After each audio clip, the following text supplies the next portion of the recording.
अभी यहाँ पे अपनी बहनों को बैठे हुए देख रही थी। अभी पीछे बैठी हैं हमारी बहनें, घूंघट काट के बैठी हुई है, घूंघट, पीछे घूंघट किया हुआ है। ये गांव है, देहात है, मैंने बहनों को देखा देहात में घूंघट काटती है।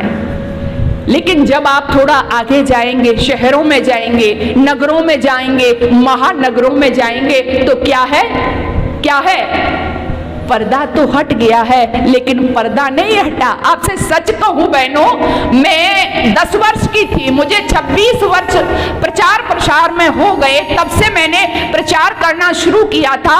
और आपको वास्तविक कह रही हूं, जब मैं बहन बेटियों को देखती थी तो कई बार अपनी माँ से, अपने पिताजी से सवाल करती थी कि ऐसा क्यों होता है, ऐसे ये हमारी माताएं बहनें घूंघट लटका के क्यों रहती है, क्या इन्होंने कोई जुर्म किया है।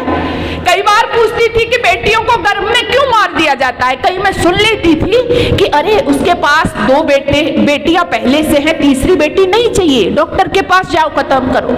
तो मैं पूछती थी कि ऐसा क्यों होता है।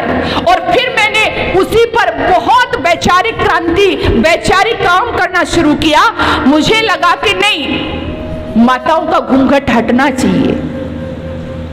मैंने बहुत प्रयास किया जहां तक मुझे हो सका, और मुझे लगता था क्योंकि माताओं का कसूर क्या है, अरे ये तो मैं भी चाहती थी, अरे ये तो मैं भी चाहती थी, आपकी भाषा में, अरे घूंघट के पट खोल के मैं भी 2 आंखों से जग को देखूं। ये तो मैं भी सोचती थी कि घूंघट के पट खोल के मैं भी 2 आंखों से जग को देखूं, किंतु आवरण हटे हैं इतने, ये मुझको स्वीकार नहीं है। ये तो मैं भी चाहती थी। क्या चाहती थी, सदियों से मैं चीख रही थी, गौतम ऋषि का श्राप गलत था। उस मति अंध की द्यूत सभा में धर्म धुरंधर भीष्म पिता का, नीति निपुणक विदुर राज का, कृप और द्रोण से आचार्यों का, सबका वैवश्य गलत था।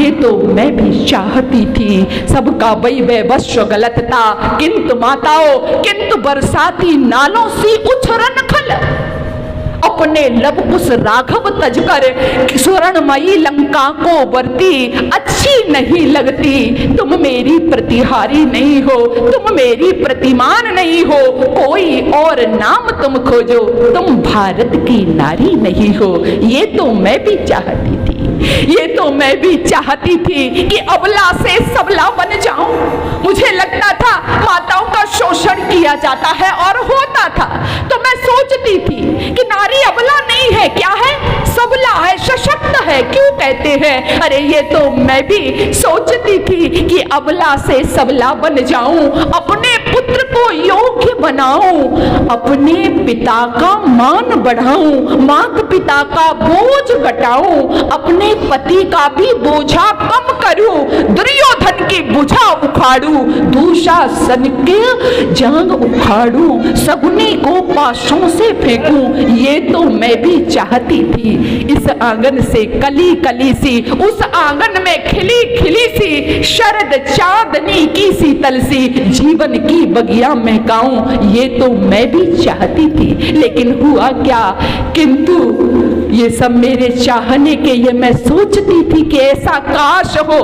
पर बड़क की बंसी की रातों पर, मैं महानगरों का जिक्र कर रही हूँ, किंतु बड़क की बंसी की रातों पर, नित नूतन नव उत्पातों पर, विज्ञापन संवर्धन करती किसी मदारी के मरघट सी, अधम भेष पर अधम भाव धर निर्लज्जों को लज्जित करती, रजत पटल पर अभिनय करती, अच्छी नहीं लगती। तुम मेरी प्रतिहारी नहीं हो, तुम मेरी प्रतिमान नहीं हो, कोई और नाम तुम खोजो, तुम भारत की नारी नहीं हो, कोई और नाम तुम खोजो, तुम भारत की नारी नहीं हो। देवियों, ये तुम्हारा चरित्र नहीं था, ये तुम्हारी संस्कृति नहीं थी जो आज आप जा रही हो, आज जिस ओर बह रही हो। आज हमारी संस्कृति गांवों में बहुत सुरक्षित है,